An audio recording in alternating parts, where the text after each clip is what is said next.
There's been a lot of change in the Twin Cities restaurant scene, and one of Minnesota's most celebrated chefs is going through some changes of his own.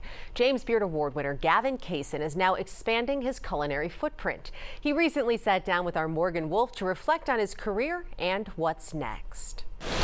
Chefs, 54 stress sides. In the Twin Cities food scene, change is always on the menu. We have our lamb salad right here. It's our pork chop. But over the past decade, Yes, chef. that food scene has grown. It's really important. And one Minnesotan has been a key ingredient in the recipe for success. You see a lot of things that can go right and a lot of things that can go wrong. You learn from both. I really feel that you have helped elevate the reputation of Minneapolis to the national level. I think it's just because I'm loud.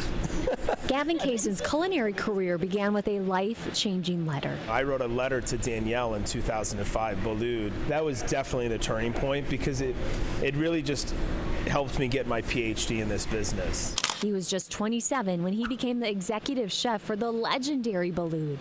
After helping that restaurant win a Michelin star in the Big Apple, he came home to the Mini-Apple. Came back to Minneapolis thinking like, oh, I'll just kind of like chill a little bit. And it's like, yeah, that didn't work at all. Open a little restaurant. Open a little restaurant, see what happens. Family. Exactly. And then boom. And then boom. Oh, thank you, chef. Spoon and Stable has become a beloved North Loop staple.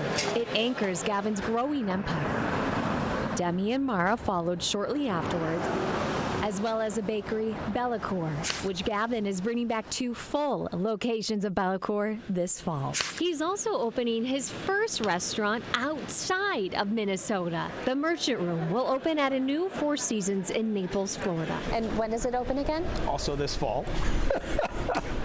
Sir. So 3 restaurants this fall. And you tell me that you sleep. His restaurants feed the city, but it's his mentorship that's fueling its future. I've always said, and I genuinely believe this, like we're not competition against one another in this community. Like we are competitive against other cities. And the way that we attract talent is by having more opportunity for them and by having more opportunity to have more restaurants. Several of his former chefs and managers, including Yia Vang, Diane Moa, and Adam and Jeannie Ritter, have gone on to receive recognition from the James Beard Awards and the winner is for their own restaurants. I don't take any credit for what their success is. They've done it on their own. I think we just helped give them sort of this like stage to stand on to say like, you can do it. Fire up C3. And that silver lining in what seems to be a long line of recent restaurant closings. You know, you look at why it's amazing. There are groups like the D'Amico brothers. Cafe Lorcat just announced its closing after 23 years, right? The lease is up. They're moving out. That happens. Every life lives its life through restaurants, and then at some point they end.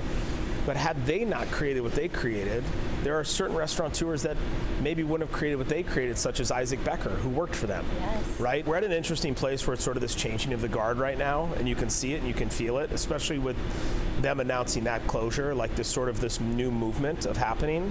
Now that means we have a responsibility to make sure that what we now create is set up for the next generation to make it even better than how we found it and how we leave it. At the end of the day, Gavin is rooted in his family, the husband and father of 3. He measures success by purpose, not praise, seeing restaurants as places to nourish more than just appetite. It takes one person to tell you that they believe in you. Yes, chef.